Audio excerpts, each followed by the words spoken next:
I am very excited to look into this Dynasty team. If y'all are just now coming in, we are going to be doing a series almost every day now where I'm breaking down members of the Flock's Dynasty team, giving my thoughts, giving my suggestions. Yesterday, we looked at a 16-team, one-quarterback league. Today, we are going to be looking at a 10-team Superflex league. This is going to be from Mick Gritty. Thank you, my friend, for being a member of the Flock. Thank you so much for supporting the channel. And of course, if you want to join the Flock, you are still able to on flockfantasy.com. And not only do we have myself providing rankings there, myself putting up articles, extra videos, extra live streams, but we also have Fantasy Stock Exchange, Fantasy Endgame, Dynasty Land Football. We have so many great experts over there on flockfantasy.com.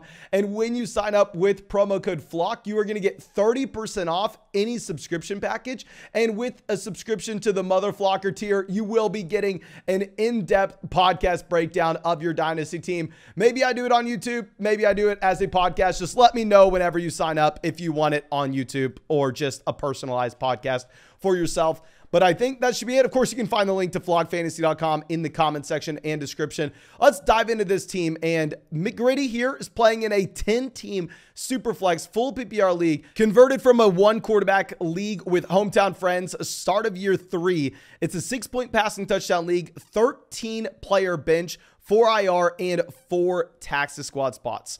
First off, I do want to discuss, in my mind, the best way to transition from a 1 QB to a Superflex league. If you're playing in a 1 quarterback format right now and you want to convince your league mates to switch over to Superflex, inherently it is going to be unfair. It is going to be unfair for the team that maybe has both Patrick Mahomes and Trevor Lawrence on the same roster. Of course, they're going to be like, hey, guys, let's switch to Superflex. I think this will be way more fun. Whereas the team that maybe is rocking with, say, Kirk Cousins and Geno Smith, they're sitting there going, no, I actually like that it's a 1 QB league. So for it to be, in my mind, the fairest possible way would actually be to plan the switch to Superflex. To say, okay, we're 1 quarterback now. We eventually want to be a Superflex. Let's turn this into a Superflex league in 2025. That way, you actually have every team with the ability to make those plans and to be able to make adjustments in rookie drafts over the next few seasons. Whereas it's not going to be an immediate switch and immediately turn someone from being a contender to a rebuilder in the blink of an eye. But let's go through and let's look at this team position by position. I really want to look at the rookie picks here at the end. But first off, quarterback, we are going to have Justin Fields, Matthew Stafford. Down there on the bench, we have Jordan Love. Now, first off, let's talk about Justin Fields for a bit. You know, historically speaking, I've been a Justin Fields hater. I'll be the first person to admit it. Yes, I have advocated to stay away from Justin Fields, blah, blah, blah, blah, blah. Well, now, post Panthers trade, Justin Fields is looking better than ever. And I'm the first person to admit this. If you are looking at Justin Fields, this is a quarterback that will now finally have weapons surrounding him. Previous to this, he's been dealing with one of the worst, if not the worst, wide receiver cores in the NFL. Daniel Jones may have a word about that, but still. And then you also have very bad tight end play with Cole Kmet. Not great running back play. Khalil Herbert's fine, but he's not catching the ball into the backfield. And a bad offensive line. Well, now you're seeing the Chicago Bears, in my mind, making good moves. I mean, up until this point, I've been very skeptical of the management team in Chicago going through and making decisions to, say, trade like the 32nd pick overall for Chase Claypool to just make wild move after wild move after wild move. But now that they are getting a haul for that #1 overall pick, I think this will put them in a much better situation than they previously were, especially with some stuff that they can do during free agency. With all that being said, I will admit Justin Fields could be the quarterback 1 overall in fantasy this year. It could happen. Look at the rushing upside. Look at how the situation is improving around him. That is a possibility that Justin Fields turns into QB1 overall. It is also a possibility that when Chicago had the worst passing offense we've seen since 2009 last year, they only get marginally better. They're still near bottom of the NFL. They could get much better and still be a bottom 3 passing offense in the NFL. That's a possibility. That's how bad they were last year. Then at that point, either the Carolina Panthers or Chicago Bears pick in 2024 ends up being a top 5 selection. Justin Fields is out of excuses, and they go through and invest into the quarterback position. Both are possibilities. I think Fields maybe has the widest range of outcomes compared to any quarterback in fantasy. I think he has one of, if not the highest ceilings of any QB in fantasy given his rushing upside. And I also think it's a possibility that he is not a starter in 2024. I'm not saying what's likely, but we're looking at the range of outcomes. So for a prototype of a quarterback like that, I want that QB in a 10-team Superflex league or in a 1-quarterback format. I don't want that in a 14-teamer. I don't want that in a 16-team league, because in a 16-team, 14-team Superflex league, it is so hard. And I repeat, so hard to replace your quarterback position if you swing and miss. Like, finding a starting quarterback there is damn near impossible. But in a 10-team Superflex league, you'll be able to find a starting quarterback, no issue. So I love Justin Fields in this format. I think Justin Fields is a fine asset to have given his high ceiling. Stafford as QB2, I mean, is kind of whatever. I think it's almost the opposite spectrum. You get a guaranteed starter this next year, probably a low floor. He's not going to run the ball at all. Jordan Love, I've actually been on the fence with. I would personally go through and see what kind of price point we could get with Love. Like, if we could trade Jordan Love and then maybe one of these rookie picks that we have later on, like say the 110, and go get Kyler Murray, I would do that in a heartbeat if I'm going to be honest, but who knows? Jordan Love may be good. Now, going over to running back, we have both Breece Hall and Najee Harris. Obviously, we'll have some rookies coming in, but in the starting lineup, I think that we can be extremely excited, especially when we add Kenneth Walker on here, because I'm looking at a tier 1 Dynasty running back group composed of 4 players: Breece Hall, Kenneth Walker, Jonathan Taylor, and Bijan Robinson. We have 2 of the top 4 running backs in Dynasty. Whatever order you want to make that top 4, we have both Breece Hall and Kenneth Walker, possibly the number 1 and number 2 running backs in Dynasty. You are sitting in a phenomenal situation there. Najee Harris still on his rookie contract. Najee, not necessarily the most exciting RB in the world, but still, at the end of the day, this is someone that you can be fine with just getting a guaranteed 300 touches over the next 2-3 seasons. I view Najee Harris the same way I viewed David Montgomery back in like 2020. You didn't think he was that good. You didn't think he was on a good team, but volume is volume. He's going to score fantasy points. Now, going over to wide receiver, we have Garrett Wilson, Devonta Smith, Chris Olave, Michael Pittman in this starting lineup. Down there on the bench, we have Courtland Sutton, Brandon Ayuk, Rondale Moore, Christian Watson. So what we are beginning to see, especially with the rookie picks that we'll look at in just one second, is this isn't a team with an insane amount of depth. You have no real holes. We are looking at Garrett Wilson, a borderline top 5 wide receiver in Dynasty. Devonta Smith, wide receiver 1 in Dynasty. Chris Olave, wide receiver 1 in Dynasty. We have 3 wide receiver 1s in Dynasty. I mean, Pittman, wide receiver 2. Christian Watson, wide receiver 2. And even Ayuk is adequate depth here.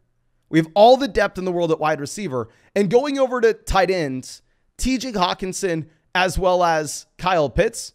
With Kyle Pitts, I'm viewing the Atlanta Falcons offense similarly to what we saw last year with the Chicago Bears, where the Falcons passing offense was so bad, they were second worst in the NFL, only ahead of Chicago, that, I mean, you may end up in a scenario where, yes, this team's passing offense gets better, but if it doesn't dramatically improve, it's still going to be a bad passing offense. Kyle Pitts is still a great player. I mean, right now he's going as like the tight end 5 on Underdog for 2023 drafts. And keep in mind, he's still so damn young that I think you can make an argument Kyle Pitts is the tight end 1 in Dynasty. Hawkinson's definitely a top 3 option. So you have like the tight end 1, tight end 2, tight end 2, tight end 3 combination in Dynasty. Unbelievable there.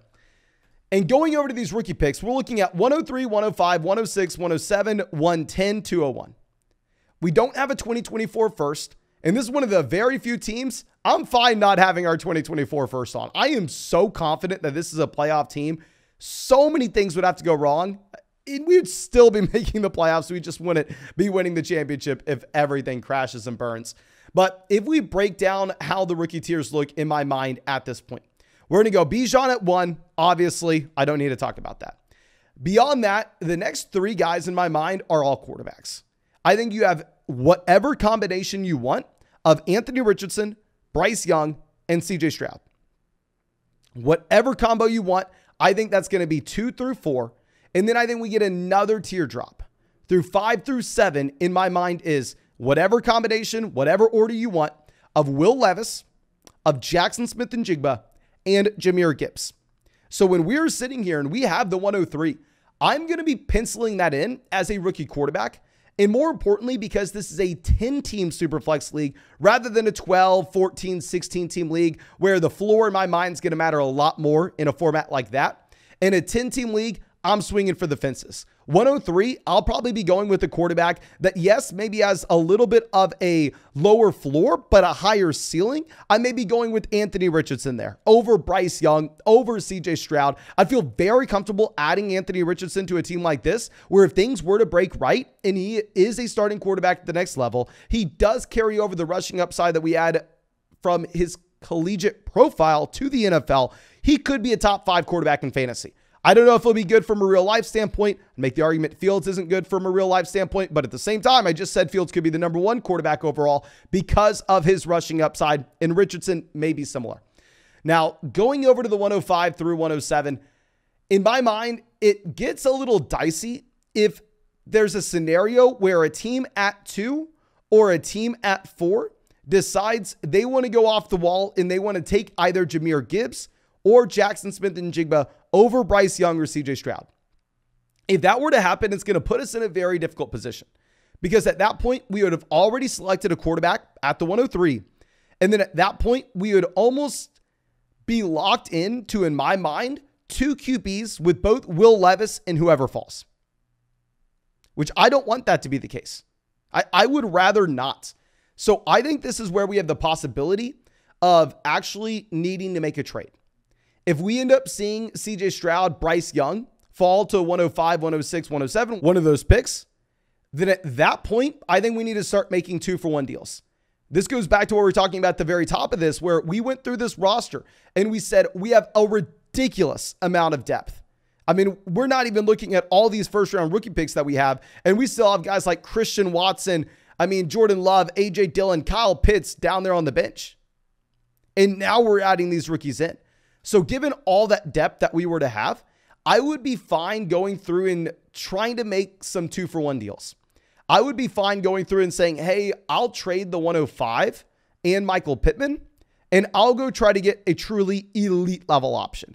I'll try to go get CeeDee Lamb. I think that maybe wouldn't make sense if it was like a 12-team league, start 11, you don't have much depth, it's hard to come by a wide receiver like Michael Pittman in the first place. Then there you probably don't want to be making that 2-for-1 deal just to get the best player in return.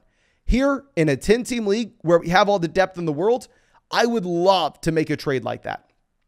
And if we do, then at pick 6, at pick 7, I would be fine taking whichever 2 were left out of that 3. If it was Jackson Smith-Njigba, great.